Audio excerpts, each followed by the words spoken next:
CNE news में आप सभी का स्वागत है और अब लेते हैं खबर विशेष की ये खबर। एक दिन पहले 18 जनवरी को चंडीगढ़ मेयर चुनाव को लेकर जिस तरह से विवाद गहरा गया, सड़कों पर जमकर तांडव हुआ। चुनाव के दिन अधिकारी बीमार हो गए, मेयर चुनाव को टाल दिया गया। यह मामला हाईकोर्ट भी पहुंच गया।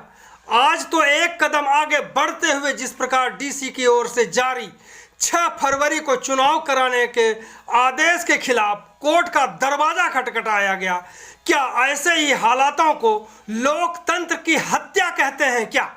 इसी पर हमने बात की सीनियर एडवोकेट और कांग्रेस के बड़े नेता पवन कुमार शर्मा से, तो उन्होंने क्या कहा आप भी सुनकर हैरान रह जाएंगे। आप सभी से आग्रह है कि इस पूरी बातचीत को जरूर सुने। लोकतंत्र की हत्या की परिभाषा क्या है, इसको भी आप जान पाएंगे। ऐसा है, इसमें डीसी का बेचारे का कोई रोल नहीं है। नौकरशाह जो है वही करते हैं जो मालिक चाहता है। डीसी का अपना कोई रोल नहीं है।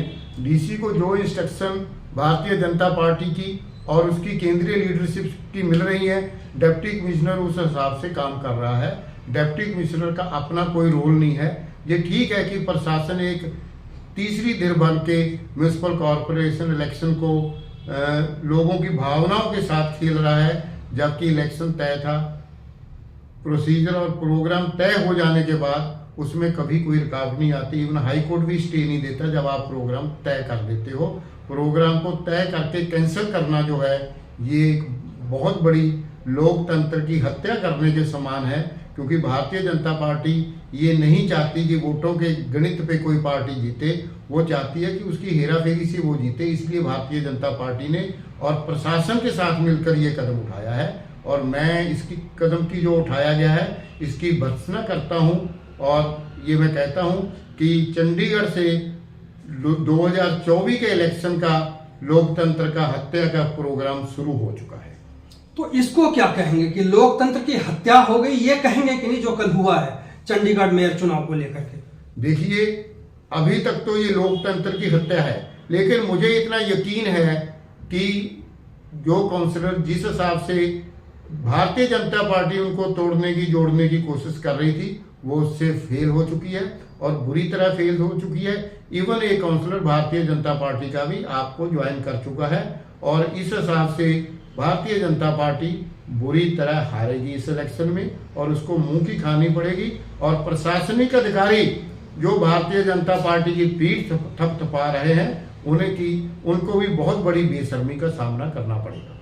जो कोर्ट में अभी मसला गया है, कल पता चला कि 23 तारीख को सुनवाई है। आज फिर सुनने को मिला है कि आम आदमी पार्टी के कुछ लोग गए हैं और जो डीसी ने टाइम रखा हुआ है 6 फरवरी को, उसके ऊपर जो है ये रिट देने के। बड़े अफसोस की बात है, जब एक क्वासी जुडिशियल मामला हाई कोर्ट में पड़ा हो तो नीचे अफसर उसके दौरान दखलंदाजी करें और उसके दौरान कोई ऑर्डर पास करें। इससे साफ जाहिर होता है कि इन लोगों को हाई कोर्ट की कोई परवाह नहीं है, ऑनरेबल हाई कोर्ट की कोई इज्जत नहीं है।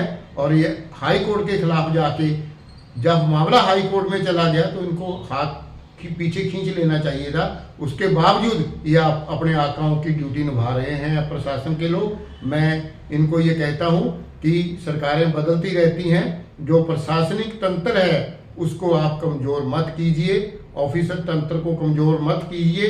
जिस दिन ये कमजोर हो जाएगा उस दिन देश अपने आप टूट के कगार पर पहुंच जाएगा। ये बहुत खतरनाक साजिश जो है ये राजनीतिक और प्रशासनिक लोग मिलकर कर रहे हैं। एक एडवोकेट के तौर पर जिस तरह से डीसी के फैसले के खिलाफ आज गए, जो तारीख तय हुई है, क्या उसके ऊपर हाई कोर्ट में बड़ा संज्ञान लिया जा सकता है? बिल्कुल, हाई कोर्ट बड़ा संज्ञान लेगा।